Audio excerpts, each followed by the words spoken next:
रात की खामोशी में कुछ कहानियां ऐसी होती हैं जो हवा में घुली एक बदबू की तरह धीरे धीरे आपका पीछा करती है। आज की कहानी भी वैसी ही है, एक ऐसी औरत की कहानी जिसकी खूबसूरत आंखों के पीछे छुपी थी एक अंधेरी खौफनाक दुनिया। एक ऐसा सच जिसे सुनकर अच्छे अच्छों के पैरों के नीचे से जमीन खिसक जाती है। आज आप जो सुनने वाले हैं वो सिर्फ एक केस नहीं, वो एक दम घोट देने वाला सफर है जहां हर मोड़ पर एक नया डर, एक चीख और एक राज छुपा है। अगर आपकी हिम्मत साथ दे तो बैठ जाइए ये वीडियो देखने के लिए, क्योंकि ये कहानी आपको वहां पर ले जाने वाली है जहां पागलपन का जन्म होता है और इंसानियत आखिरी सांसें लेती है। दोस्तों, मेरा नाम दया है और आप देख रहे हैं केस विद दया। बने रहिए वीडियो में, आखिर तक सब कुछ जानेंगे इस केस के बारे में। अगर आपने सब्सक्राइब नहीं किया हो तो आगे बढ़ने से पहले सब्सक्राइब जरूर कर लेना।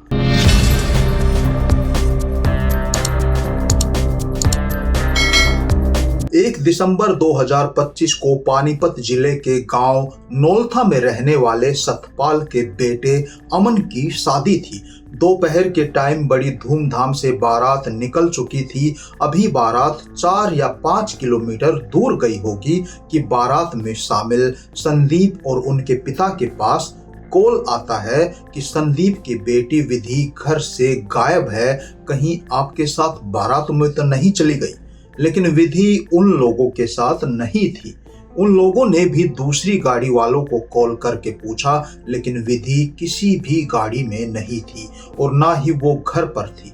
विधि के पिता संदीप और दादा पाल सिंह रास्ते से ही घर वापस आ जाते हैं। घर पर कुछ औरतें और बच्चे रुके हुए थे। वहां के रिवाज के अनुसार कुछ शगुन देने की रस्म चल रही थी। उसी के लिए विधि को जब घर में देखा गया तो वो गायब थी। उसकी दादी ओमवती ने इधर उधर ढूंढा और आवाज लगाई तो विधि कहीं नहीं मिल पाई। तब बारात में शामिल विधि के पिता और दादा को कॉल किया गया। विधि को ढूंढते हुए जब घर की छत पर गए तो वहां पर भी नहीं थी। वहीं छत पर एक कमरा बना हुआ था जिसे स्टोर रूम बनाया गया था। उसका दरवाजा बंद था, बाहर से कुंडी लगी हुई थी। जब उस कमरे का दरवाजा खोला गया तो देखने वालों के होश उड़ गए। कुछ देर पहले जो घर गीत संगीत और खुशियों से भरा हुआ था, वहां पर मातम छा गया। जिस विधि को ढूंढा जा रहा था वो अब इस दुनिया में नहीं थी। स्टोर में एक पानी का टब रखा हुआ था और विधि का सिर पानी में डूबा हुआ था और पैर जमीन पर टिके थे। तब तक संदीप और उनके पिता पाल सिंह भी घर पहुंच चुके थे।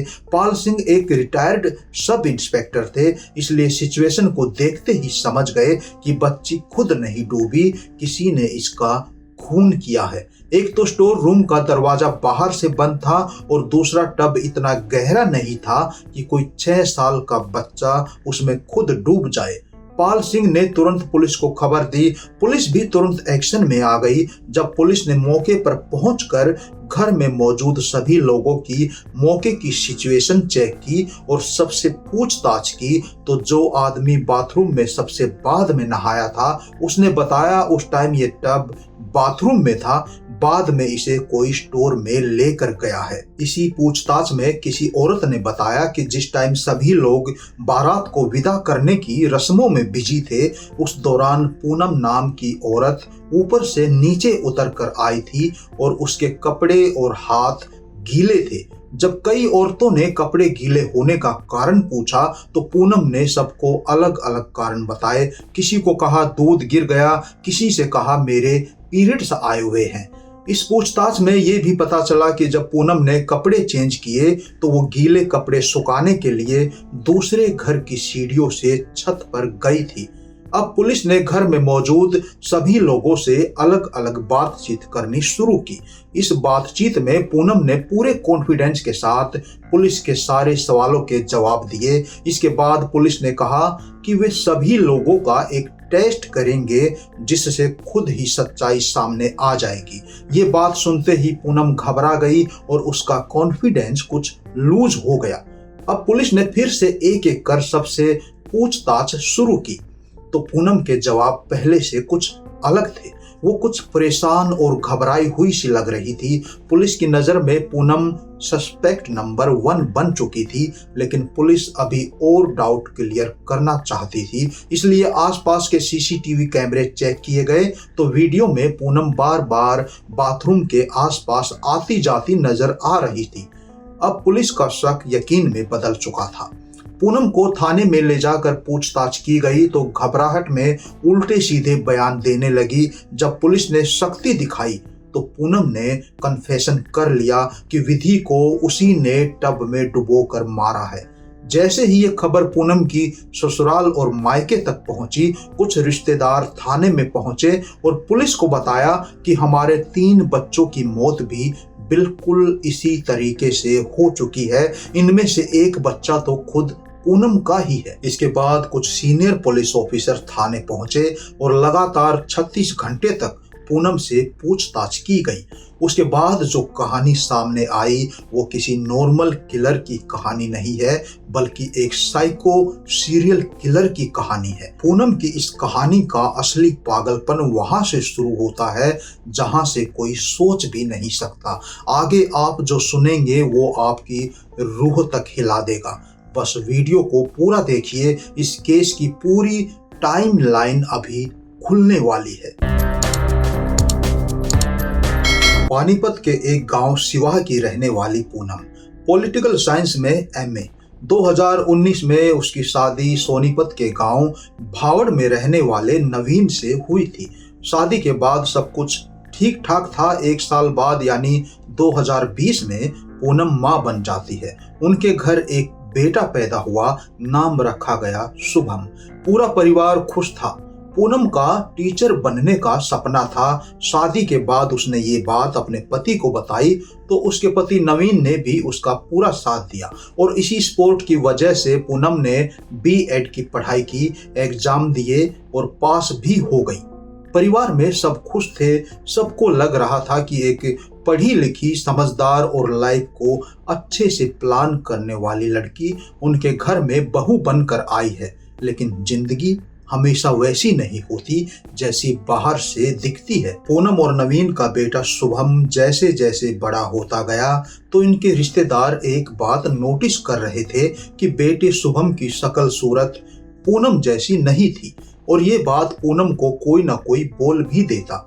कभी मायके वाले, कभी ससुराल वाले, तो कभी कोई दूर का रिश्तेदार। अक्सर पूनम को ये सुनने को मिलता था कि पूनम तेरा बेटा तेरे जितना सुंदर नहीं है। शुरू में पूनम इन बातों को हंसी मजाक में टाल देती, लेकिन मन में एक छोटी सी चुभन जरूर होती।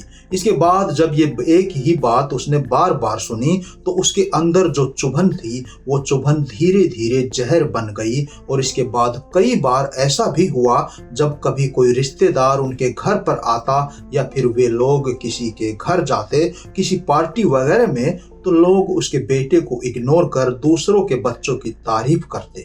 और ये एक नॉर्मल सी बात है, जब कोई प्यारा सा बच्चा दिखता है तो हर किसी का तारीफ करने का मन करता है। लेकिन इस नॉर्मल सी बात ने पूनम के अंदर भरे जहर को घाव बना दिया।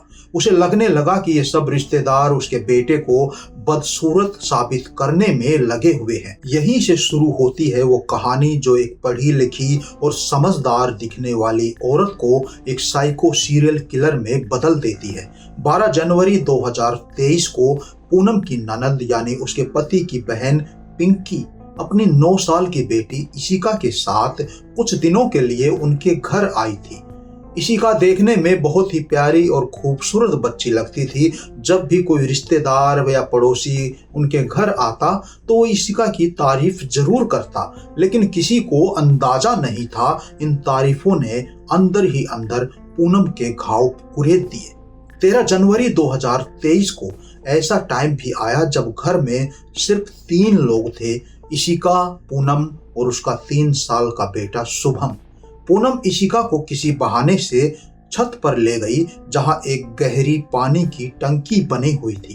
पूनम का चेहरा बेचैन था और मन में बहुत ही खतरनाक उधेड़-बुन चल रही थी। वो इशिका को लेकर जैसे जैसे टंकी की तरफ बढ़ रही थी, हर कदम के साथ उसकी सांसें भारी होती जा रही थी, जैसे उसका दिमाग उसको उसी तरफ धकेल रहा हो। जैसे ही पूनम उस प्यारी सी मासूम बच्ची के साथ टंकी के पास पहुंची, पूनम ने उस मासूम बच्ची को गोद में उठा लिया। इससे पहले वो मासूम बच्ची कुछ समझ पाती, पूनम ने 1 सेकंड से पहले उसे पानी की टंकी में फेंक दिया। इशिका ने पानी में छटपटाना शुरू किया, लेकिन उसकी इस तड़प का पूनम पर कोई भी असर नहीं हुआ। वो पत्थर की तरह वहां खड़ी रही।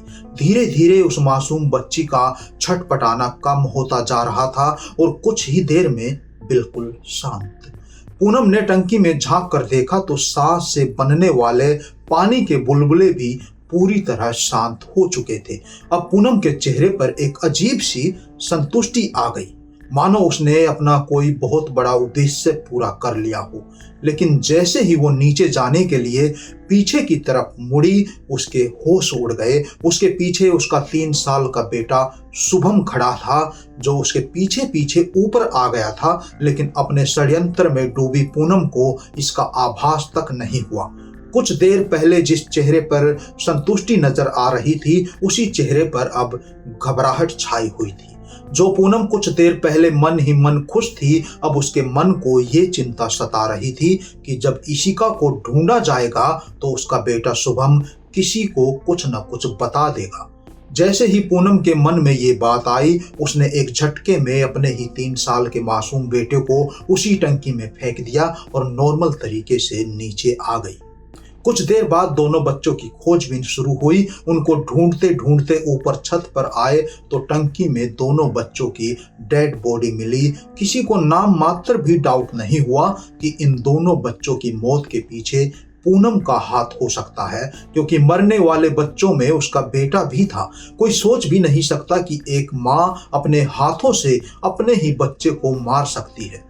टाइम धीरे धीरे गुजरने लगा और फिर सब कुछ पहले की तरह नॉर्मल हो गया। इशिका और शुभम की मौत अब परिवार के लिए एक बीता हुआ दुख बन चुकी थी। इसी दौरान पूनम एक बार फिर प्रेग्नेंट हुई और उसने दोबारा एक और बेटे को जन्म दिया। साल 2025 आ चुका था। अगस्त का महीना चल रहा था। अपने कुछ महीने के बेटे के साथ पूनम अपने मायके सिवाह गांव में गई थी। वहां पर उसके चचेरे भाई की एक 9 साल की बेटी थी, नाम था जिया। उस बच्ची की भी लोग बहुत तारीफ करते थे।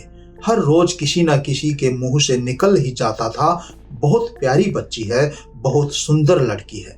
जिया की तारीफ सुन सुनकर अब 2 साल बाद फिर से पूनम के अंदर का शैतान जागना शुरू हो गया था।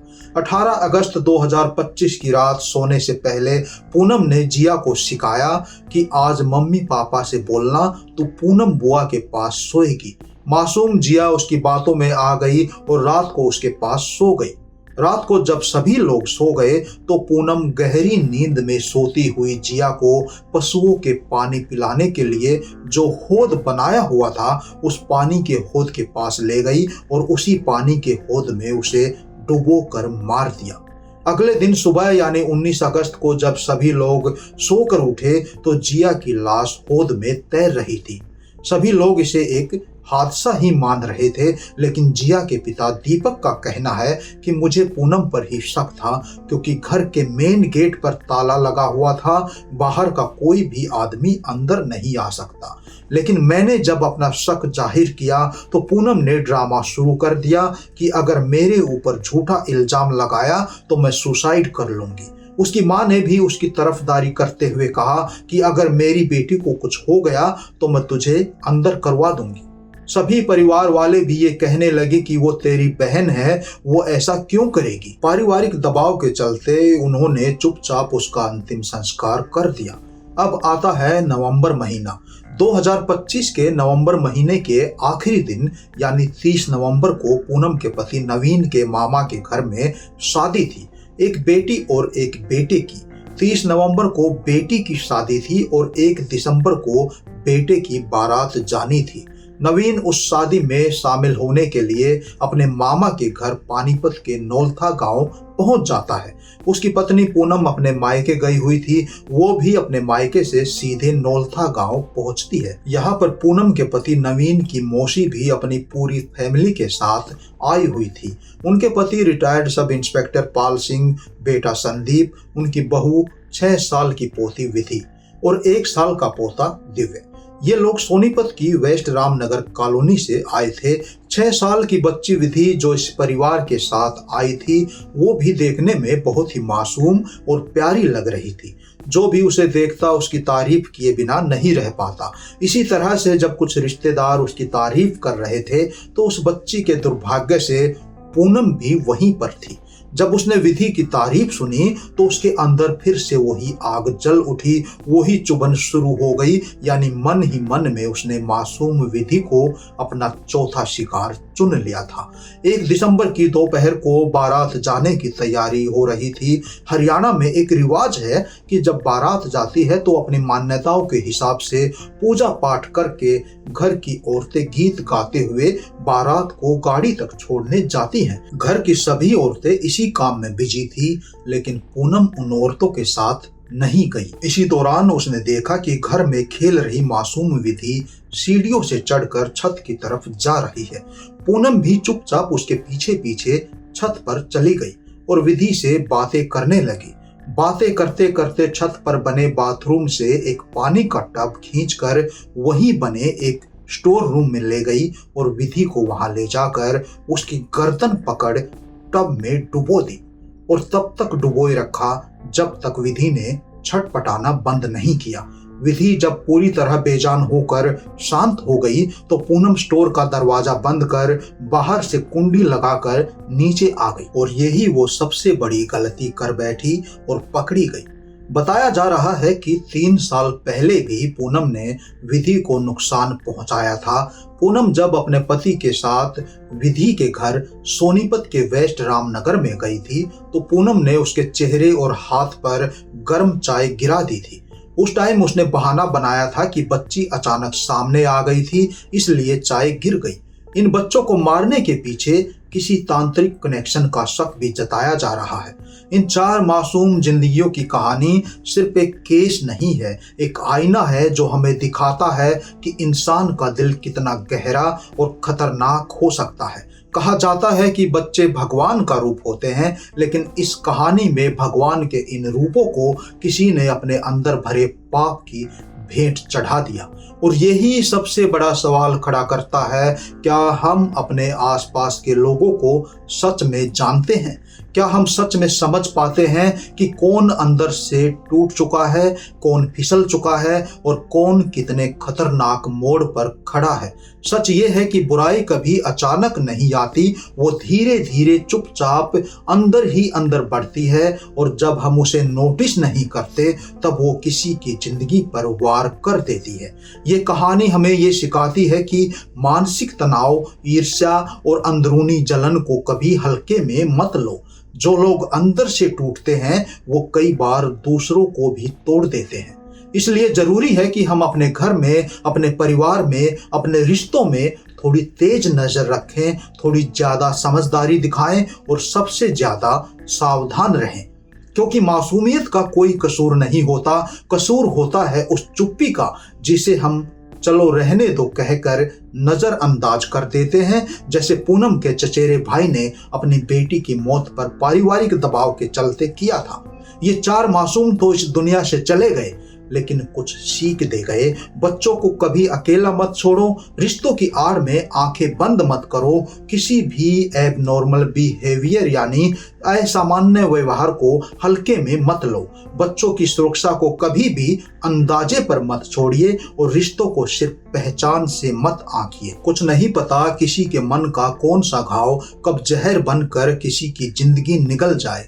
अगर इस कहानी ने आपको सोचने पर मजबूर किया हो, अगर आपको लगा हो कि ऐसी सच्चाइयों को लोगों तक पहुंचना चाहिए, तो इस वीडियो को लाइक जरूर करें और अपनों तक पहुंचाने के लिए शेयर करें और ऐसी ही सच्ची कहानियां देखने के लिए चैनल को सब्सक्राइब कर लें। धन्यवाद।